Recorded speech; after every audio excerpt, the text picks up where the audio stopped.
How you gonna push record, bro? Like, what's going on with you? I'm ready. Okay. We good? All right. Welcome back, everybody. This is the A and B Conversation Podcast. I am your host, B Love. Once again, I have with me Latoya Love. I appreciate you coming back. This will be part 2 of the legitimation process episode. So we just gonna pick right back up where we left off. Okay, so part 1, we left off with you the next day going to the courthouse. Right. Okay, so Monday morning, you're at the courthouse. What's the first step of the legitimation process? So the first step for all my fathers, you don't go to your county courthouse. You go to the courthouse wherever your child resides. As soon as you go there, it's I want to say 50 to 60. It might be longer. It's a packet that they'll give you that you have to fill out. And once you're done filling it out, your child's mother also has to fill it out. So the 3 things that you will be addressing in the packet, of course, is being legitimated as a father, having your rights, having your legal rights as the guardian as well, and then establishing visitation, which was the most important part for me. So that's the second step, establishing the visitation. When are you going to see your child? What holidays? Whatever the case may be, however y'all work that out. Take it from me, for all my fellas out there. A lot of guys, they fall back from getting legitimized because they don't want to pay child support. If your child's mother is gonna go put you on child support, she's gonna put you on no matter what. Right. So it's best to get legitimized and have your rights rather than being on child support and paying and not having no rights. You know what I'm saying? Because like I said, if a woman gonna do it, she's gonna do it. But from my experience, just going ahead and just doing it is the best thing to do. It's the best thing to do. Okay. Is there a timeline, like on the paperwork? You just go to the courthouse? Okay, so another thing I forgot to mention. Now, once you go and they give you this packet, you fill it out. They'll ask you, do you want us to serve her? Or do you want to just work it out with her? You can meet up with her. So what I did was, I was like, no, I don't have to serve her. I filled everything out. I met up with her. And listen, I explained to her what, the legitimation process was. I asked her to sign. And she refused to sign it. She just got up and just walked out. So then I had to go back to the court, tell them what happened. Listen, I met up with my child's mother. She refused to sign these papers. She said she needed to talk it over with her parents, which don't have anything to do with our child. We're her parents. So why do you need to go to your mommy and daddy and talk to your mommy and daddy about me being legitimized as a father? That's something that I thought we could work out, but we couldn't. So that's when I went back to the court and I had to pay an extra, I think it's like $50, $60, and then they'll serve her, and then she is actually on a time limit and she has to respond back by a certain time. I think it's like 30 days or 40 days, whatever the case may be. Okay. And so one of the steps you said was filling out the paperwork. You decided what holidays and stuff. That's what you pick on your own. So you pick yours and she pick hers, and then she could. Now the second step is the mediation process. Okay. So basically once you fill everything out, you'll get sent to a mediation session. And that's when you discuss the visitation in the mediation session. So you'll sit down, she'll come, she'll be in the room. Y'all can be in different rooms, y'all can be in the same room. But the mediator will say, is it okay that he's legitimized? Are you okay with that? Y'all both sign off on that. Then that's when y'all discuss holidays. Week on, week off in the summer, 2 weeks in the summer, 2 weeks, whatever the case may be. Every other Thanksgiving, every other, Christmas. Y'all discuss all that in mediation. And then if y'all can agree on all those things, then the third step, of course, in the mediation process is the child support. So when it got to us, he asked me, how much did I want to offer? So I said, due to this schedule, I don't mind paying $500 a month. She said, nah, I need at least $700 to $800. And my thing is like, what do you need $700-800 a month for a 2 year old? And my child is in school all day. So we talking about Bailey getting dropped off at 7:30, 8 o'clock in the morning, and not getting picked up to damn near 7 o'clock at night. She eating all her meals at daycare, which we split in half and half. Okay. You know what I'm saying? So I really didn't understand, especially through the whole child support thing. Like, I have my own input on child support. I feel as if a man is doing what he's supposed to be doing, he's in the child's life. He's an active father. He's spending time with her. He's spending money on her. He's taking care of her. I don't feel like a woman should put a man on child support if he's doing what he's supposed to be doing. Now, if he's just a deadbeat, he not involved, he not around, he ain't spending time, he lying to the child saying he gonna do this and he never doing it, that's a man that needs to be on child support because he's not consistent. But if you have a child with a man who's being consistent, putting on child support just because you can, I feel like that's a lack of character, you know. And a lot of women do that because they emotionally scarred about a situation, so they think the only way to hurt a man is to attack his pockets, which is crazy, but that's what a lot of people do. But in my opinion, being on child support now, looking back on it, it's the best thing to do because it will never be enough. If you're not on child support, it'll never be enough. She'll hit you, hey, so-and-so need a coat, she needs socks, she need this, she need that. I was literally doing all of that. On top of paying half of her daycare, I'm buying clothes, I'm going up to the school, I'm going on field trips. Everybody know I'm at the school almost at least 3 to 4 times a day, eating lunch, checking on baby. Yeah, at the school because that's the only way I could see her at the time. You know what I mean? So if you can't solve those 3 steps in mediation, that's when you get a court date. Okay. So what would you recommend for the court process? I would recommend all fathers, if you're gonna do this, I would recommend to definitely get a lawyer. Don't go into the court fighting for custody without a lawyer backing you, without a lawyer representing you. Just don't do it. It's gonna be a lot of money. You know what I mean? It's a lot of money. It's a long process. But having representation in the courtroom, especially for black men, is the key. We have to do that. And the second thing, which was the most beneficial to my case, is getting a guardian ad litem. A guardian ad litem is GUARDIANADLITEM. A guardian ad litem. So basically, what their job is to do is to dig deep in the case. Because if you just go to court, you and your baby mom, she gonna have her side of the story. You gonna have your side of the story. It's just he say, she say. The judge is gonna go off whoever he think is telling the truth. A guardian ad litem is gonna come to court with the truth. So that helped me out a lot because you can say whatever you want about me, but when you go up to the school, them teachers ain't gonna lie. Right. You know what I mean? And that helped me out a lot. The guardian ad litem went up to the school, talked to the teachers. You know, is the dad active? Oh yeah, we see dad 3-4 times a week.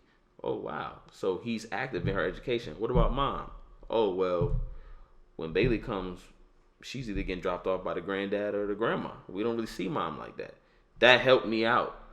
So there's no lying when it comes to court, and that's why it's the best thing to do to fight for your rights, because a woman or a father can say anything they want about, you know, their child's, you know, the child's parent, but when you go to court, you can't take them lies into court, especially with a guardian ad litem involved, because she's already their homework.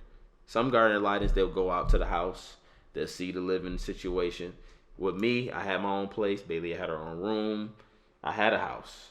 You know what I'm saying? Her situation, she was living with her parents. So they can see who's the best fit to be, you know, around the child the most. They can see that. You know, they can see who's the most responsible. Yeah, they can see. The only thing that hurt me is I drive overnight. That's the only thing that hurt me is I work overnight.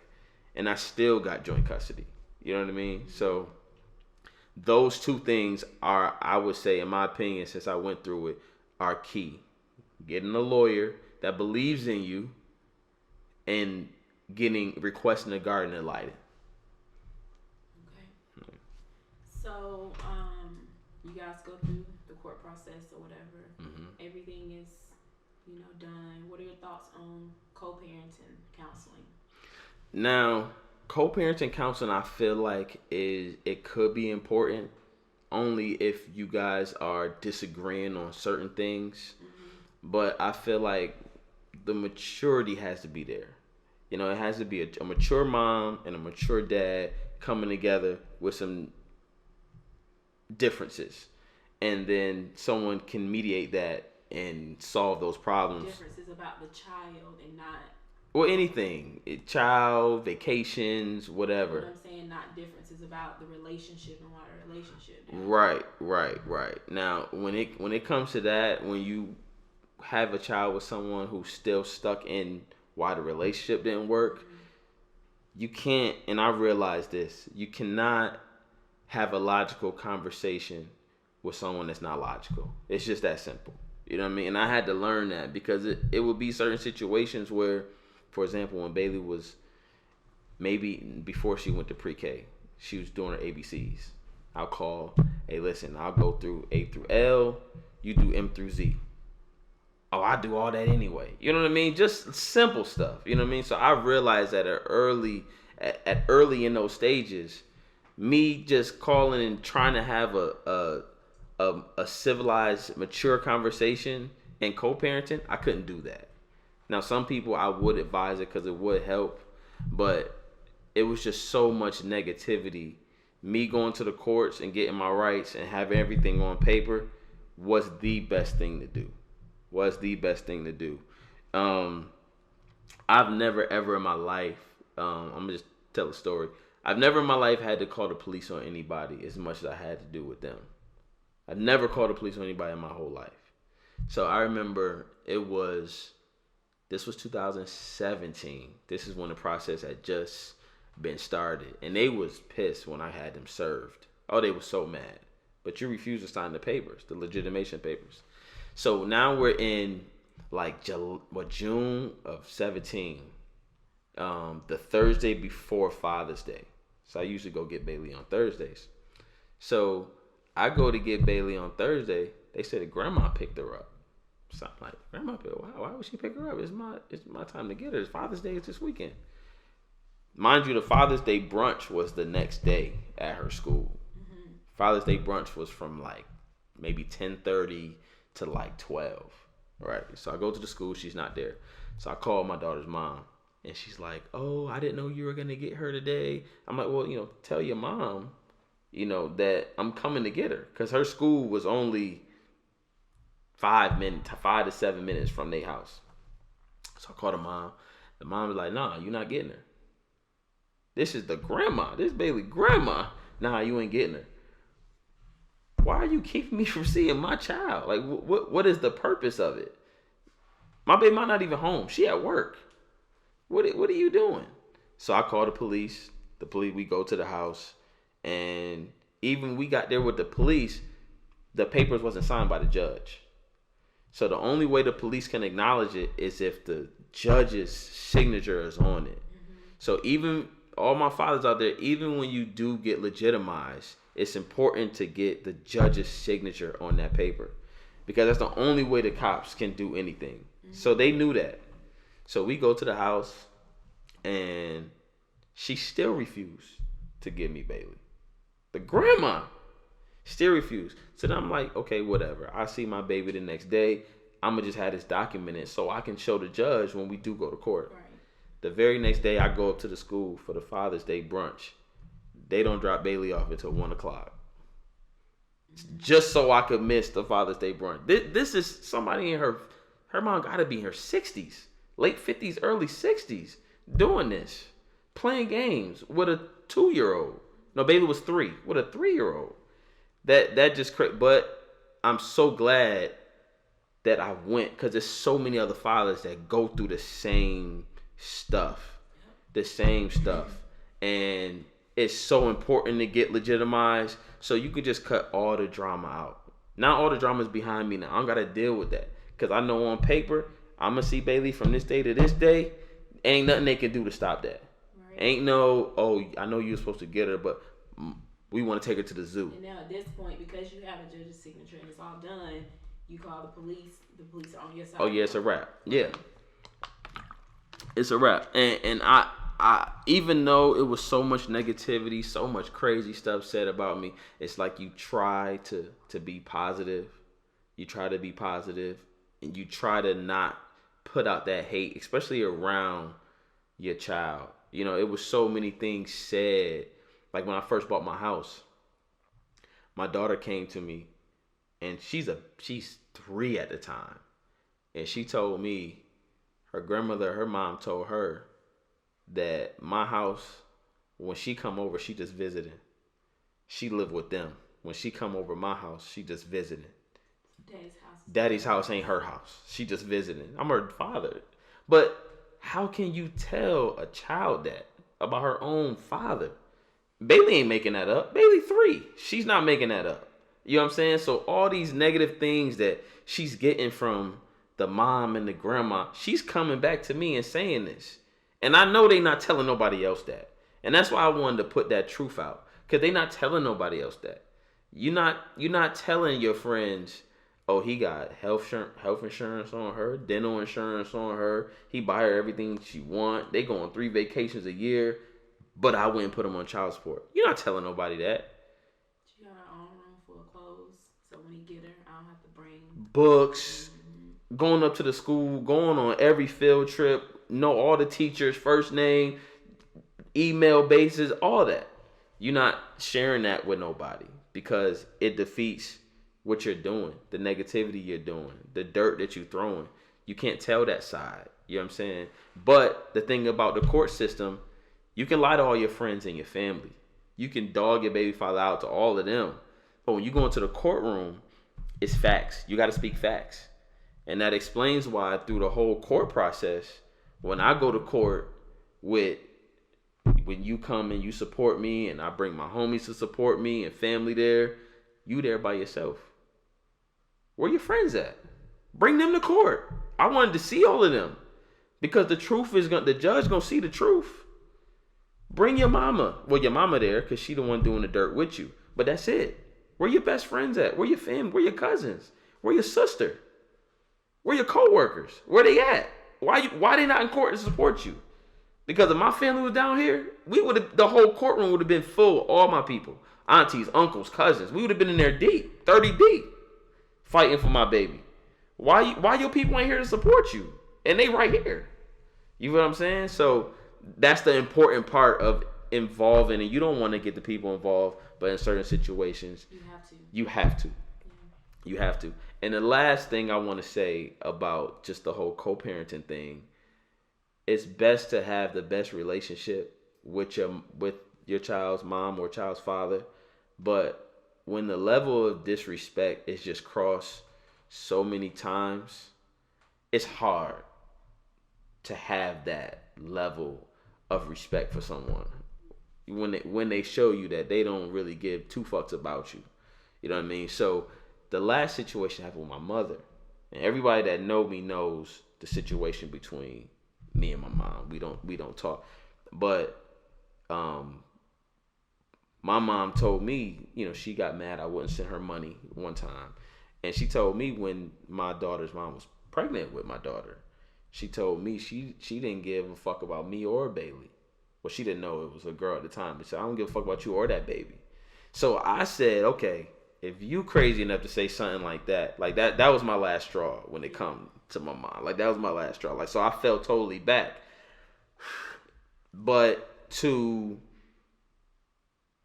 one day I was driving Bailey, and we was going to school, and Bailey said, yo, Daddy, I talked to your mom on the phone. So I'm like, you talked to my mom? I'm like, no, you didn't talk to my mom. She's like, yeah, I talked to your mom. So that's when I called my uncle, like, yo, what's Bailey talking about? And then my uncle, he didn't know nothing about it. So I called my daughter's mom and I asked her, like, yo, you been having Bailey talk to my mom? Like, we ain't talked to mom in years. So why are you reaching out to her? Even when y'all was in a relationship. Even when we was in a relationship, we didn't talk. They didn't talk. They didn't have no type of relationship. So why you wait 4 or 5 years later to reach out to my mom that I don't even talk to? It's just out of spite. It's just doing something to intentionally hurt me. You know what I'm saying? And I think that was my last test.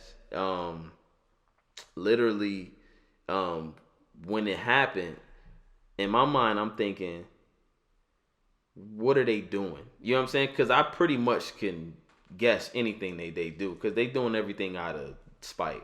So everything they did to try to hurt me, I kind of knew they was gonna do it before they even did it. So now I'm like, yo, what's the game plan? Mind you, it's like August. So when the time came around for Bailey's graduation, I remember I was talking to my uncle, and then I had talked to you, and you was like, what did you say? You was like, yo, I was like, what if they bring your mama down here for a graduation? right, and I'm like, nah, they not that petty. Like I know they, because that's past petty.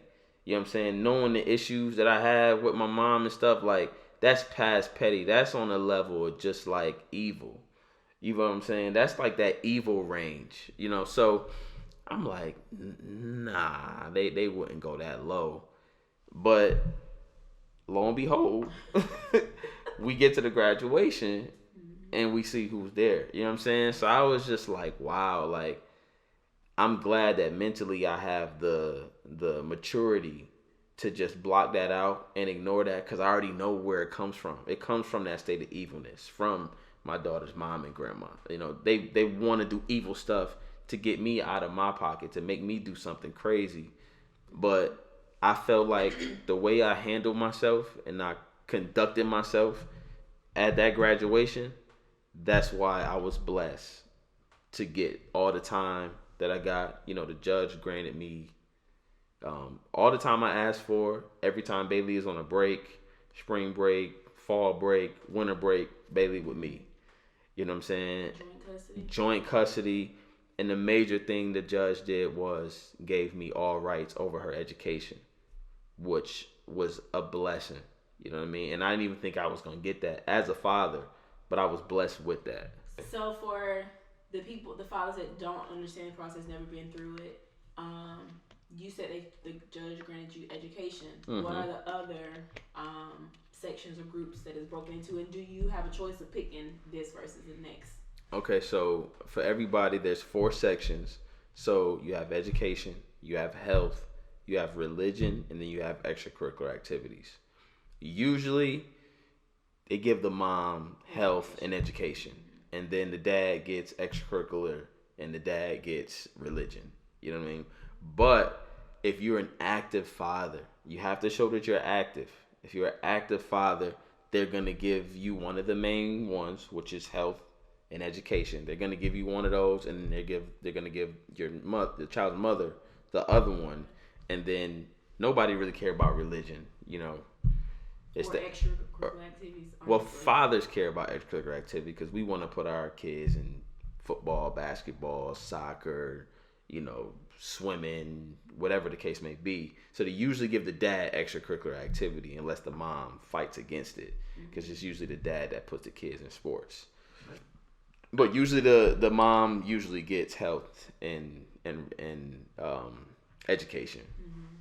So I was just blessed to, and looking back on it, it's like you were doing everything to take Bailey away from me, which forced me to have to go up to the school to spend time with her.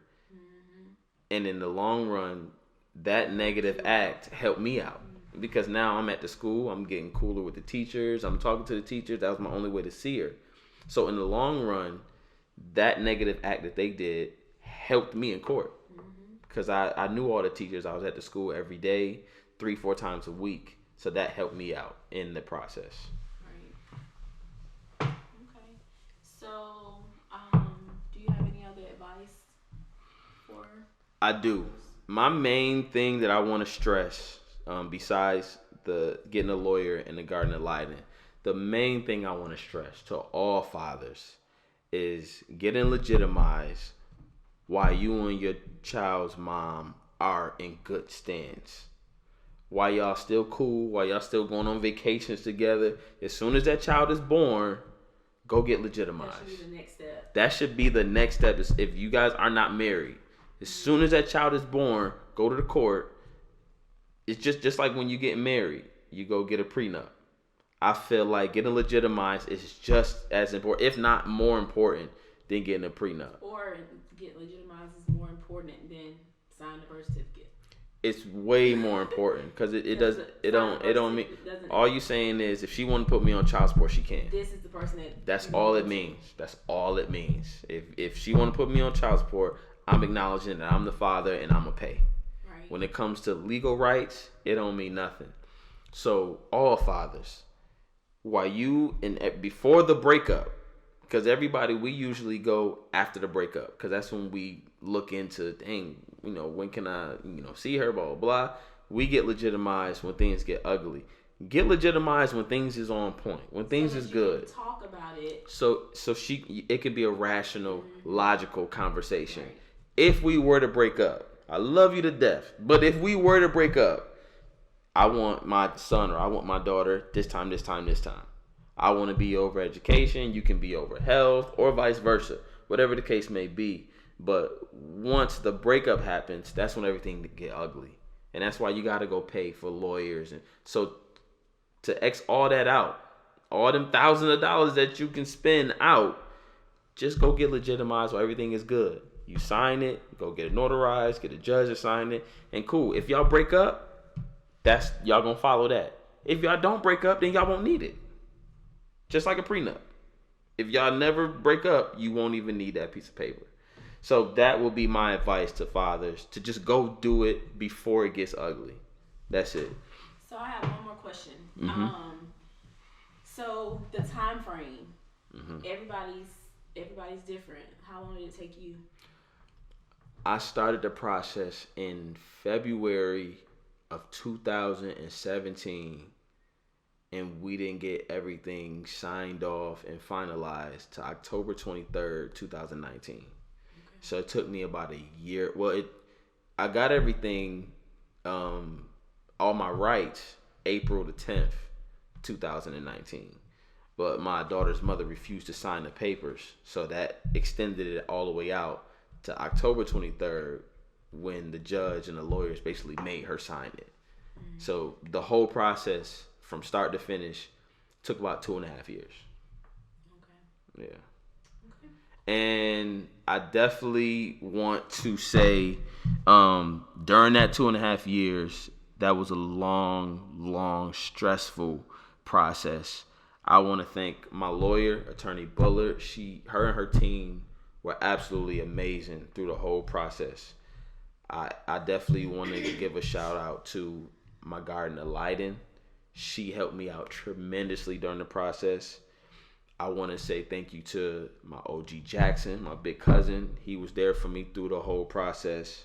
My homeboy Rob held it down, though. I'm talking about when I was going crazy at night, Rob was there to be that positive, person through the whole thing.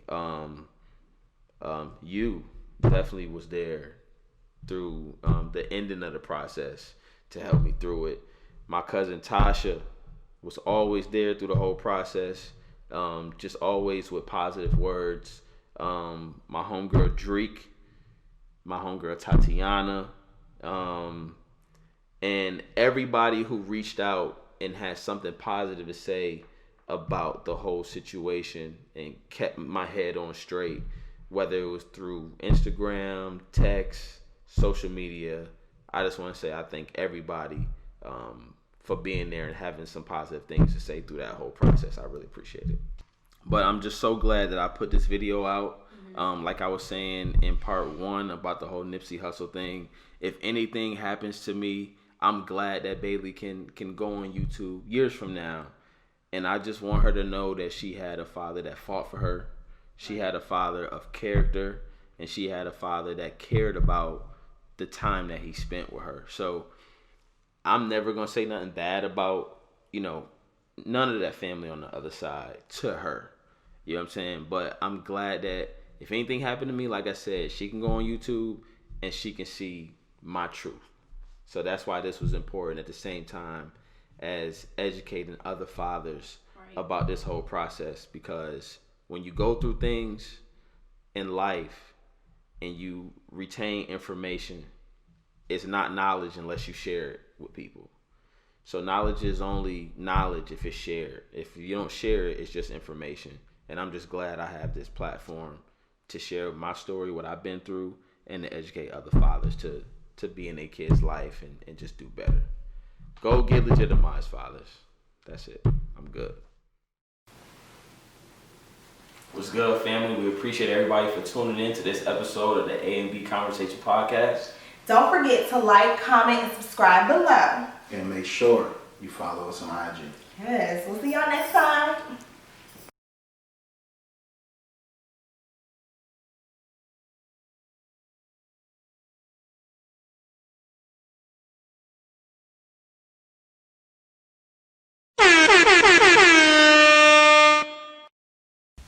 This is the A and B Conversation Podcast.